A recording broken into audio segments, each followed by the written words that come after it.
Good morning, students. Today I am going to teach you the left part of the lesson. This is Jody's found. After a while, Jody came to the carcass of the doe. The fawn was not found nearby. He tried to look for the small hoof prints, but in vain. Then there was some movement directly in front of him. Jody was overjoyed to see his fawn.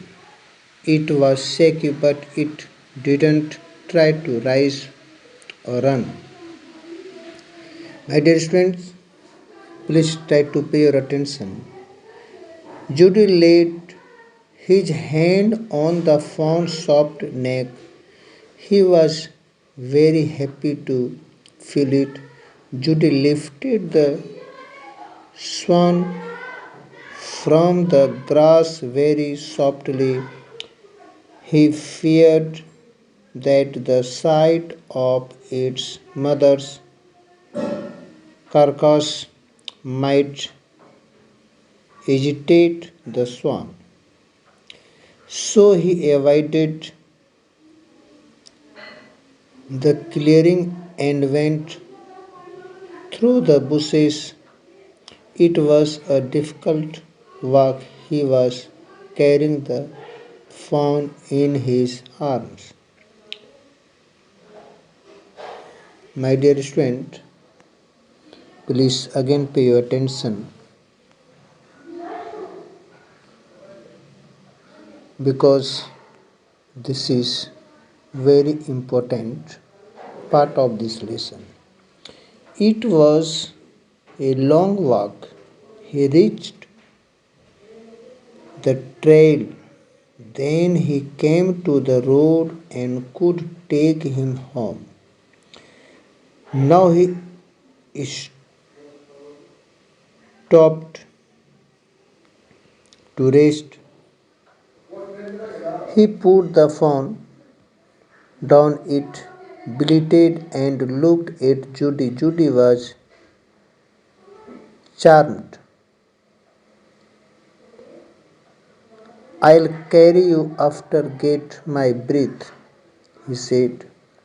His father had told him that a fawn would follow if it had first been carried, so he started slowly. The fawn didn't move, so he came back to pick him. He went ahead carrying the fawn in his arms. He could not go very far. He was too tired this time. However, the fawn followed him as he walked on. He allowed it to walk a little, then he picked it up again.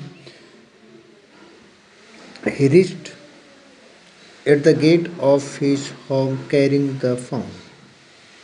My dear students, at the gate, Judy had an idea. He would walk into his father's room with the fawn after him, but at the steps the fawn would not come up, so Judy reached his father's bed with the fawn on him.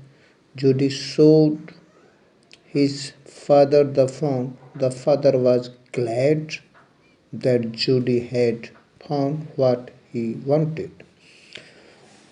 My dear students, please pay attention. Judy offered the milk to the fawn. The milk was in the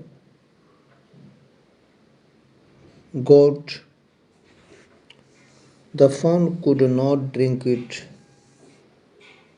Then Judy dipped his fingers in the milk and thrust them into the fawn's soft mouth. The fawn drank the milk greedily. Then he lowered his fingers into the gourd. The fawn drank from the gourd. Now, thank you.